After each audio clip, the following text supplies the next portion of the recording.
I wish you become the PM. Thanks, but no thanks. All right, so I'd like to just say some things about the PM's office. I don't have any ambitions for politics at this time, in this moment of life. Even like last night, I had a call from some relatives about potential office running and all that. Not currently interested. I don't know. Anyway, the PM's office is an overrated office in Papua New Guinea. It's overrated. Unfortunately, we need to understand that the PM's office doesn't carry as much weight as people think it does. It doesn't carry much authority as people think it does. The PM's office is not as powerful as the President of the United States. In Papua New Guinea, it doesn't have that much authority. He's not a king. The Prime Minister is not a king. So even though we would love to have a great Prime Minister, the problem is he's not in an environment, a political and a legal environment that would allow him to perform as best as we want him or her to perform. The office of the Prime Minister is what you call a first among equals office. He's the first among equals in the cabinet. So technically they are all equal and they all have equal authority over their respective ministries. All the ministers, they have equal authority.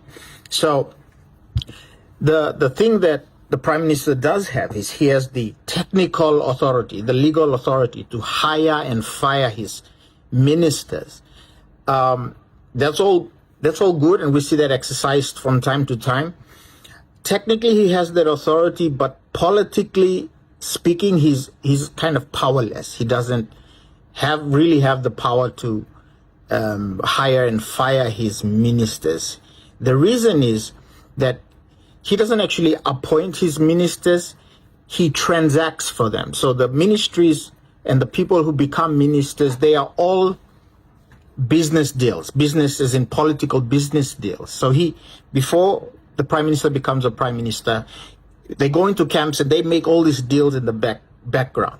So the ministers are actually, they're bartering positions. They are saying, I'll vote for you to become Prime Minister if you can guarantee that I or my party gets this ministry, and so on. So in law, the Prime Minister has the authority to appoint the ministers, but in political reality, he is actually bartering those positions for his position. So elect me as Prime Minister and I will give you this seat, this seat, this seat. And so it's a transactional and it's a business deal. So when he becomes Prime Minister and he then appoints them, don't be surprised. And like we all get excited or disappointed when someone is appointed and we see that he's not really qualified, or he ends up being really unqualified or almost incompetent. The Prime Ministers don't appoint their ministers based on merit, based on competency, based on vision, based on ideology. They appoint them based on the business transaction, the political transaction that they have done. And then so they go and sit there. And so they've been traded at this spot. So he can't fire them. He can't fire the most incompetent minister that we all, in our eyes and our ears, we see this minister as being incompetent. He can't fire him because he has made a transaction and he's holding his end of the bargain, saying, I'll keep you in that ministry and you keep supporting me to be the Prime Minister. The idealistic kind of idea is that they will, in the meantime, within the restrictions of their business deals, hopefully they can make some good happen in the country. That's the delusion that the prime ministers have. That they hope that even though it's a business deal, it's a transaction, I can do something while I'm in this office. And they go in there with good intentions, mostly. But then they can't do much because the ministers all have autonomy over their ministries. And they can, whilst they're the minister, they can push their policy agendas and get the Prime Minister's support. And usually the Prime Minister supports the ministers because it's a transaction. When you've given the seat to them, they push whatever agenda they have, and you would have known before you are Prime Minister that that's the agenda that they have. And most of the time it's good, or it's promoted as good ideas, and they put that out. But then what happens when that minister becomes rogue and starts going on his own, or starts showing some massive incompetence, that ministry starts to fade? He wants to fire him, but he cannot. All right. So this is the thing.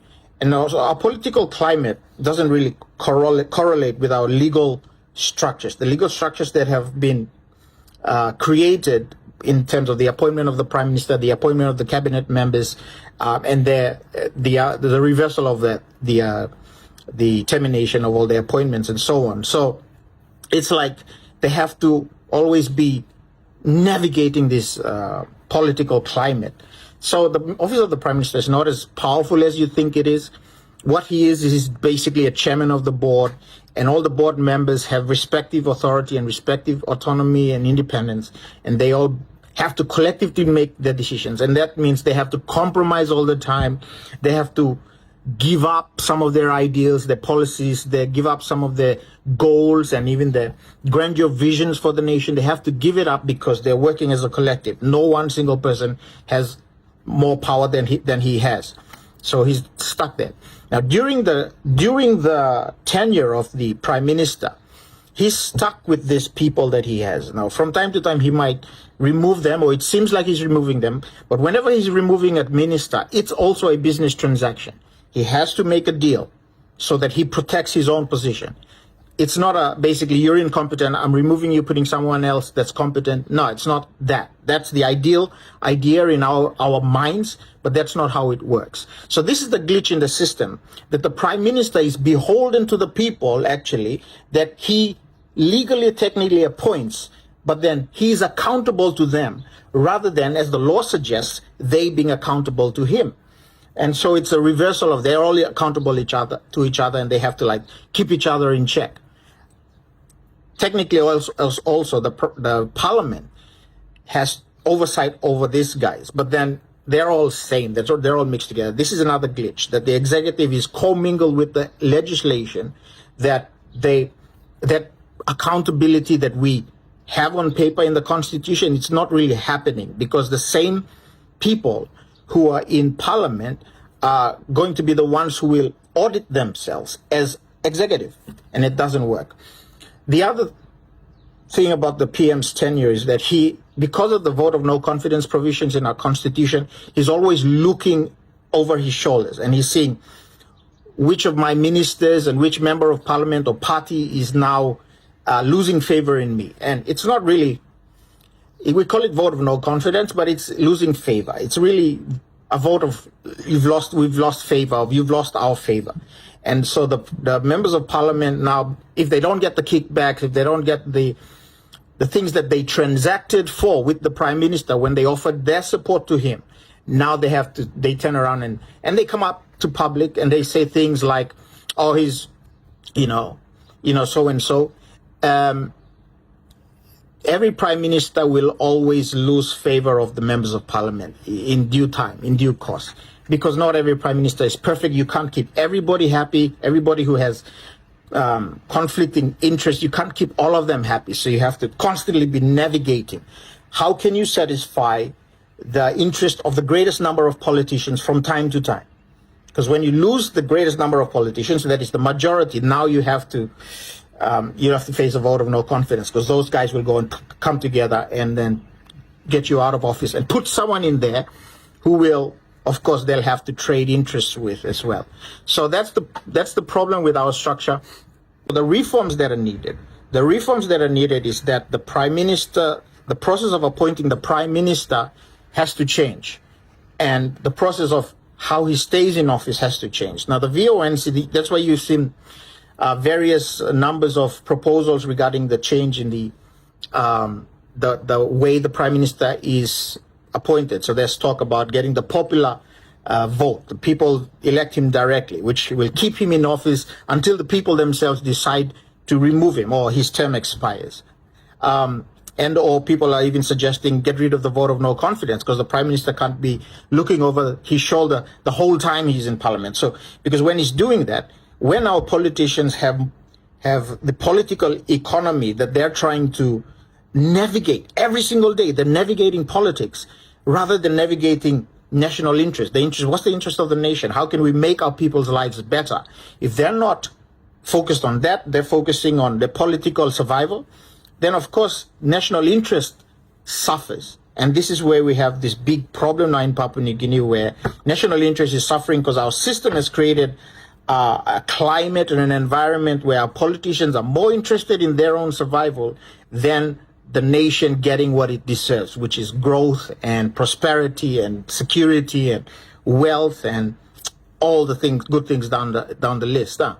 So don't worship the office of the Prime Minister like it's some kingly office. For me, the reason I would support a Prime Minister is I would see what reforms are they going to bring that will protect, put the reforms that are needed that will put the people's interest above politicians' interest. That is the interest of actual development versus the interest of maintaining and staying in power. This should be down the line. It should be what kind of reforms are they bringing to the table that will create an environment where development and growth actually happens, rather than whatever we currently have is the no man's land, no development, no actual growth, bridges, no schools, no hospitals, no aid posts out in the rural areas. That's what's not happening. It's not happening because our politicians are busy trying to consolidate their power rather than bring development to our nation. Anyway, so thanks for the support, but let's support someone who will bring some useful reforms to the nation. Thank you for listening.